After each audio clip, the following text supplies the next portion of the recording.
بسم الله الرحمن الرحیم. تخریج الرسائل کی جوامع الکلم کی دا یو اپشن دی چې ته د خپل مخصوص کتاب یا د یو رسالې احادیث او آیتونه دا به په یو ترتیب سره یو ځای کې راجمع کړي، یو MS Word فایل به ترې جوړ کړي او دله به یې ورکړي، نو دی به تا ته د هغې تخریج وکړي. په تخریج کې به دی یو څو خبرې ملاحظه کوي، نو هغه به ستاسو نظر کې یو دا که آیت داسې وي چې مکرر وي سوي مشابه وي، لکه فبأي آلاء ربکما تکذبان، نو په هغه ځای کې به تاسو ته دی وایي چې دا ته کوم یو آیات راخلي، یعنې کوم صورت نه د آیات راوچتی، او که نه وایي چې یو اول موضع چې کوم دی بس هغې نه دې اوچت شي، نو بیا دا یو اپشن دی اول. او حدیث تخریج کې دا ترتیب کوي، کله کله یو حدیث په یو کتاب کې 4-5 مقاماتو کې وي، نو ته په هغې کې کم مقام کې اخلي. نو که ته وایې چې په دې کتاب کې دا 20 مقاماتو کې دی، نو 20 مقاماتو والا دی راشي، ټول دی راشي. او که نه ته وایې چې ټولو مواضعو کې، نو ټولو کې که 2 کې نو 2 کې.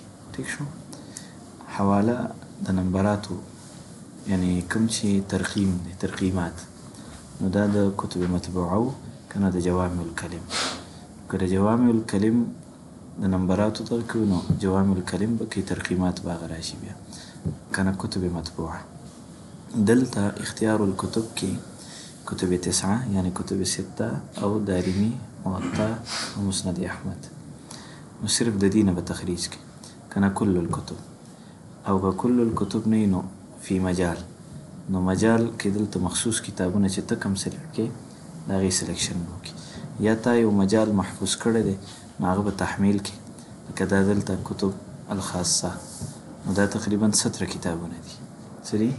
17 کتابونه دي چې دا مخکې موږ مجال محفوظ کړو، نو په هغې کې څه دی دا راغی. نو دغسې کل الکتب کوئ، نو تمام تر کتابونه کې به یې لټئ. صحیح ده. طریقه کار یې څه دی؟ طریقه کار یې دا دی چې ته به اول دی له MS Word فایل تیاری، لکه زه دلته MS Word فایل دې ځای کې زه احادیث او آیتونه دا یو ځای کې راجمع کوم. نو لکه زه دلته اول آیت لیکمه، نو د آیت لیکلو دپاره شفت او یعنی میم چې په کم ټکي لیکلی کېږي کیبورډ کې L دی، په دې باندې به چې دی شفت سره ووهئ، نو سلیش به راشي، دا کږه کرښه، دې سره به 3 ولیکلی شي. نو آیاتونو لټولو دپاره 3 سلیش او 3، او د احادیثو لټولو دپاره سلیش او 4، بیا به سپیس ورکوئ خالي ځای، او هغه آیت به ولیکئ. که زه دلته لیکم قیمه، بیا سپیس، بیا سلیش او 3. بل آیت هم لیکمه، لکه سلیش 3 سپیس فبأي حدیث، بیا 3. بل آیت هم لیکمه، لکه سلیش 3 او فبأي آلاء،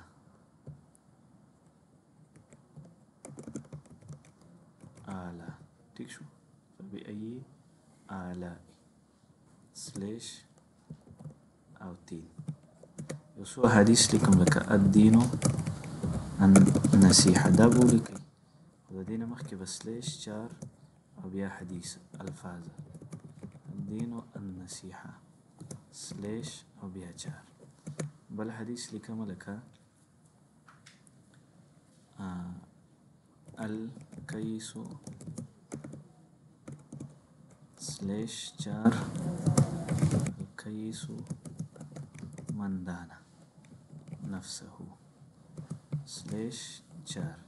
یو حدیث به بل هم ولیکم چې هغه راغلی وي، که سلیش 4 کوم حدیث ولیکم، من کذبه، دا خو ډېر هغه دی، خو دا علیه متعمدا، سلیش 4. دا مې ولیکل، دا به محفوظ کړم، دا به څه کړم فایل به وله جوړ کړي که زه دا ډیسکټاپ کې سیو کومه بس دغه نوم ورته صحیح دی محفوظ مې کو دا ایم ایس ورډ فایل به کټ کړي دا ما کټ کو اوس به زه راشم جوامع الکلم ته نو د مسار الملف چې دی نو دې ته به راشي نو فتح کوم ځای کې چې تاسو فایل محفوظ کړی دی دې ته به راشي لکه دا فایل دی ډبل کلیک اوس دلته تاسو ته د اپشن درکوي په آیاتونو باره کې اختیار و مواضع نو تا ته اپشن درکوي یو فبأي آلاء او بل فبأي حدیث فبأي حدیث درې مقاماتو کې راغلی دی نو په دې درې مقاماتو کې ته کوم یو غواړې نو دی به تا ته د هغې حواله درکړي او فبأي آلاء نو دا چې تاسو ګورئ نو کافي مقامات دي سورې رحمان دی ټول لکه آیاتونه مختلف دي ټیک ده دا آیاتونو ته وګورئ دا آیاتونو نمبرات دي او د هغې سره یې څه دي راخیستي دي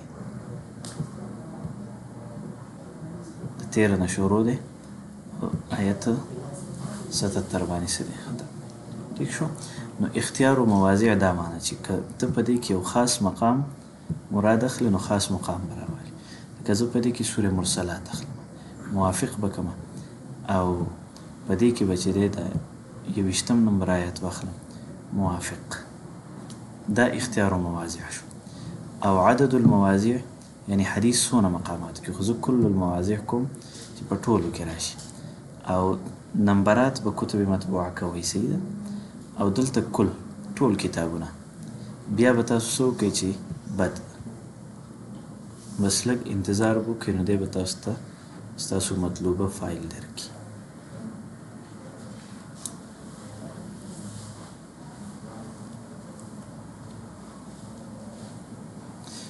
هغه تخریج یې وکړو نو هغه به ځان سره محفوظ کړئ تخریج شده اوس دلته دی تاسو ته تفصیل درکوي آیاتونه مخرجه درې دي صحیح هغه دوو کې تخیر او یو کې څو تخیر نو مواضع ډېرو که نه او غیر مخرجه آیاتونه هغه نشته پکې احادیث مخرجه 798 اسانید تمام تری دلته راخیستي او احادیث غیر مخرجه نو کله چې تاسو یو لفظ خطا ورکئ که نه یا دې کې وینه یو لفظ داسې ورکئ روایت بې اصله وي او تاسو ورکئ نو دی به یې نه راغلی نو بیا چې تاسو د آیات غیر مخرجه د احادیث غیر مخرجه کوئ نو دلته به هغه راشي ټیک شو زه راځم هغه فایل کولاومه چې کوم کار شوی دی چې هغه وګورم ما آیاتونو باندې اعراب هم لګولی دی او حوالې ورکړي دي او دې سره احادیث چې الدین والنصیحه الکیس من دانه د دې ټولو تخریج یې کړی دی او دریم روایت د هغې دریم روایت تخریج تاسو وګورئ لاندې دی من کذب علی متعمدا دا یې راخیستی دی او تفصیل یې کړی دی دا تقریبا دا هر څه 3 صفحو ته رسېدلي صحیح شو نو په دې ترتیب سره تاسو حدیث مختصر وخت کې تخریج کولی شئ او مشکل هم نه دی آسان دی څه داسې مشکلات په دې کې نشته ټیک ده اسانیدو په اعتبار سره بس طرق راجمع کوئ او هلته به یې درته یو فایل ته راولي بل مقارنة مصادر دی مقارنة مصادر چې په هغې کې تاسو د کتابونو زوائد راجمع کوئ یا مشترک یعنی د دې یو کتاب د بل سره موازنه کوئ څه کوئ خو دوه مجموعې دي په یو مجموعه کې چې دی 9 کتابونه دي کتب سته دي او مسند دی د امام احمد موطا د امام مالک دی او دارمي دی مسند د دارمي دی او د بله مجموعه کې د دې نه علاوه چې څومره کتابونه دي دا یې راوړي دي ټیک شو نو 3 حصو ته یې تقسیم کړي دي یو هغه روایت چې هغه مشترک دي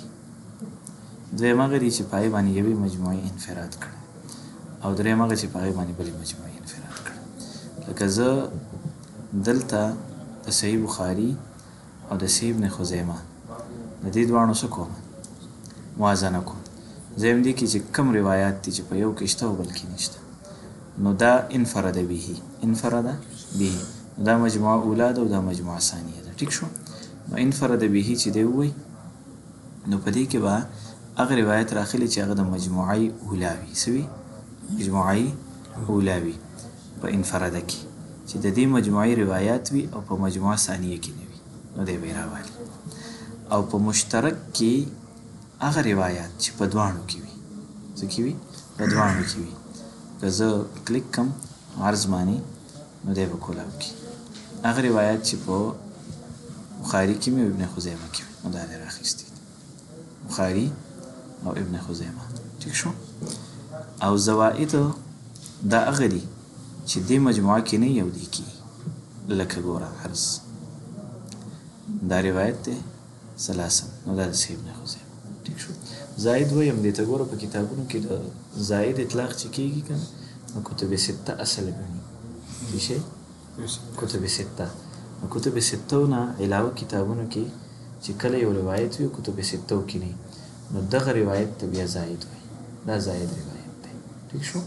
لکه د بزار شو، طبرانی شو، دې کې زوائد دي.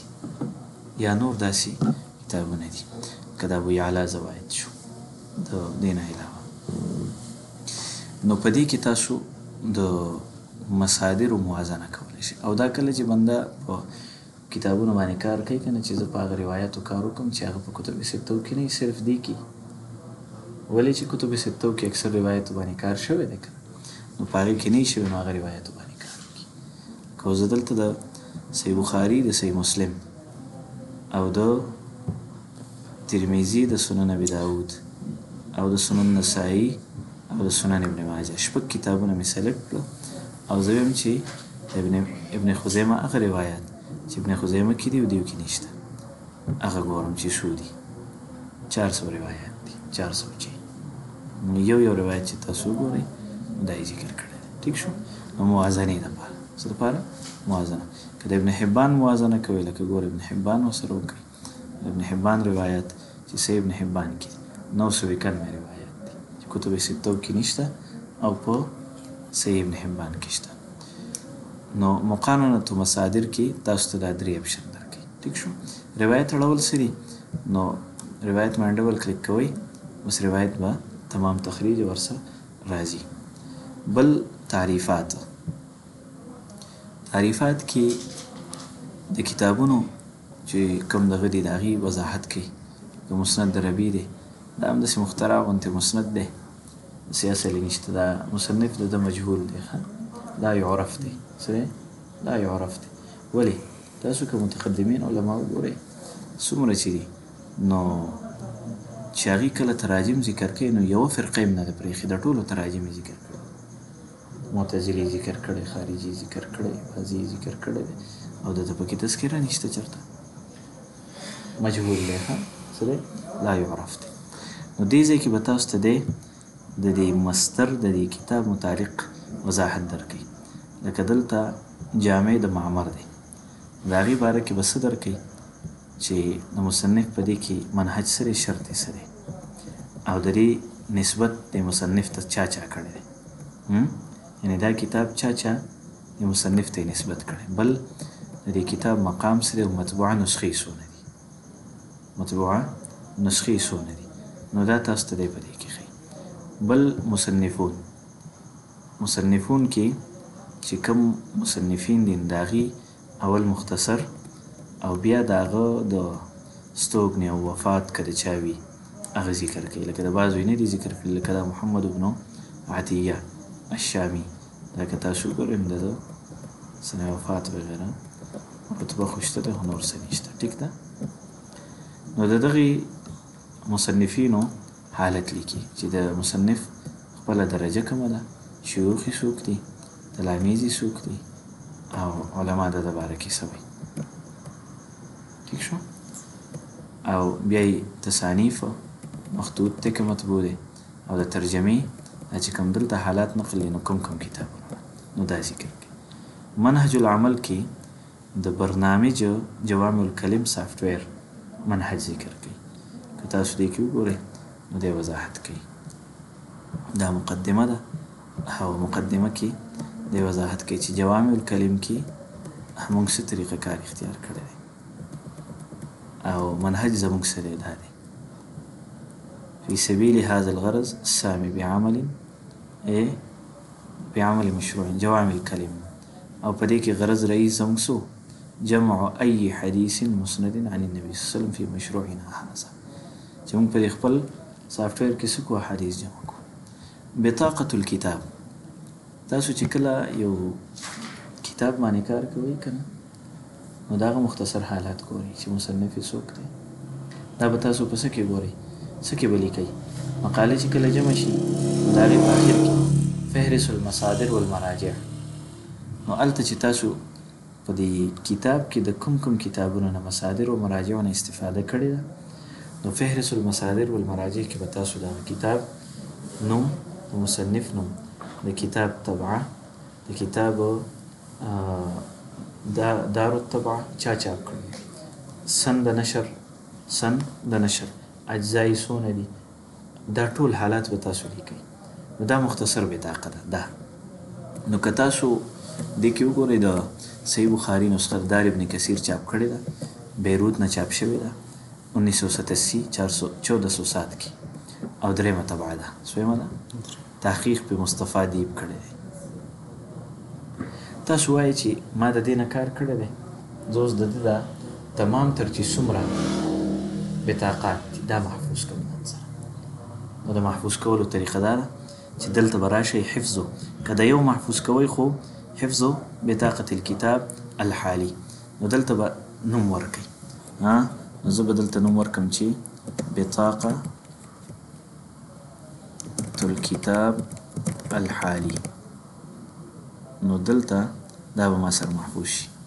نو که زه دلته وګورم دا دی بطاقة الكتاب الحالي محفوظ نشو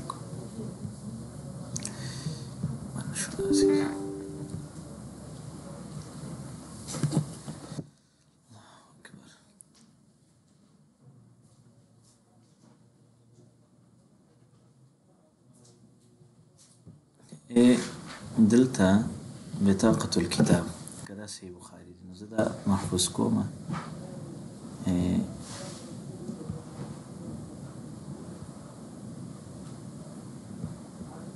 سیو یس سکرټ کی ها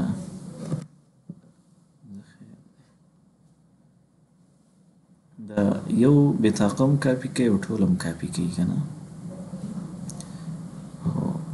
دلته زه بطاقه حفظ بطاقات جميع الكتب دلته زه نوم ورکوم جميع الكتب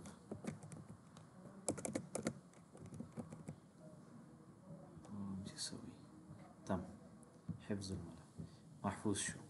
دا فایل دی دلته که تاسو دا کولاو کوئ نو په دې کې 1400 چې څومره دا کتابونه دي د هغې ټولو بطاقات یې درکړي دا به تاسو دلته نه کاپي کوئ کنټرول سی او چونکې موږ سره خو دا کولاو دی نو دې ځای نه به فایل کولاو کړو دلته تاسو که دا دغه لږ غټ کړئ او دا مته لږ برابر کړئ نو څه ګورئ زه کنټرول وي وامه او پیج لی آوټ ورته لږ برابروم اورینټیشن اوس وګورئ اول نمبر ته راشئ زه نمبرات کوم نو تاسو ته به نور هم اندازه ښه وشي نمبرات ښه دا به دا اولنی نمبر به دې لرې کړو اوس وګورئ نوم د کتاب نوم د مصنف تاریخ وفات دا دی وسره متصل عدد الاجزاء دار النشر بلد النشر تاریخ النشر رقم الطبعه محقق او دا ټول څونه دي چې تاسو اخر ته ورسئ نو 1400 څونه 1400 بیا دې کې فایده دا ده چې تاسو باندې به دوباره لیکل نه وي دا ډېر مواد دي دا تقریبا صفحات که تاسو ګورئ 144 صفحات دي نو تاسو دا لیکئ او برابروئ نو دا کافي واخلي ټیک شو نو په دغه طریقې باندې تاسو د دې نه مصادر د دې مراجع د دې دا ټول څه دی ځان سره محفوظ کولی شي صحیح حفظ بطاقات جميع الكتب او او دا یو ښه اپشن دی په دې کې. بل اخیری په دې کې مساعده هیلپ. که چېرته په دې برنامج کې سافټویر کې تاسو ته څه مسله داسې چې نه پې پوهېږئ، نو ده ورسره یو ټیوټوریل غونته کې برابر کړی دی، یو درس یې پکې PDF شکل کې، تحریري شکل کې فوټوانې ورسره لګولي دي. او هلته چې کوم غټ غټ عنوانات دي، لکه هلته بټن د عرض ده، بحث ده، موضوعي ده، قرات متنوعه، دې ټولو عنواناتو باندې دلته تفصیل کړی دی. نو عرض کې خدمات وغیره چې څه دي، بحث کې لکه دا بحث عام دی، بحث عالم دی، عن قول دی، او قرائت دی، مقارنه ده، مصادر و تخریج الرسائل دی، تعریفات دي، شاشه عامه ده، د هغې ټولو وضاحت کړی شاشه معلومات ده چې ځای په ځای په دې کې راځي. نو دا تاسو په دې کې کتلی شئ. مساعده کې د سافټویر متعلق ټرینینګ دی، تربیت دی، چې د هغې نه تاسو سره فایده اخیستی شئ. ټیک شو؟ او دا د دې سافټویر اخري اپشن و.